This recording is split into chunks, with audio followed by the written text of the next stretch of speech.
இன்றைக்கி நாள் என்னவோ காலையில் எழுந்திரிச்சு பூரி சிக்கன் குருமா எல்லாம் வச்சு சாப்பிட்ற வரையும் நல்லா தான் போச்சு. அதுக்கப்புறம் எனக்கு நல்லா தெரிஞ்சு போச்சு இன்றைக்கி நாள் நம்மளோடது இல்லை அப்படின்னு.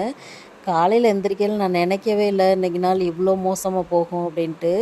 பூரியெல்லாம் சாப்பிட்டுட்டு அம்மி ஊஞ்சல்லேருந்து கீழே விழுந்துட்டான். விளாண்டுட்டு இருக்கும்போது ஹாஸ்பிட்டல் கூட்டிகிட்டு போய் தலை வலிக்குதுன்னு சொன்னனால இன்ஜெக்ஷன் போட்டு டேப்லெட்லாம் வாங்கிட்டு வீட்டுக்கு வந்துட்டு மறுபடியும் 2 மணி நேரத்தில் போய் தெருவில் போய் கீழே விழுந்துட்டு வந்துட்டான். மறுபடியும் ஹாஸ்பிட்டல் கூட்டிகிட்டு போயிட்டு தையல் போடுற அளவுக்கு ஆயிடுச்சு.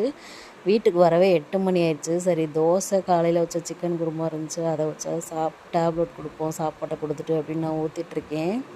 வாழ்க்கை எதை நோக்கி பயணம் போகுதுன்னே தெரியலையப்பா அப்படின்ற டயலாக் நமக்கு தான் பொருந்தும் போல். பரவாயில்ல வாழ்க்கையாக நம்மளா அப்படின்னு சொல்லிட்டு ஒரு கை பார்த்துடலாம் அப்படின்ட்டுருக்கேன்.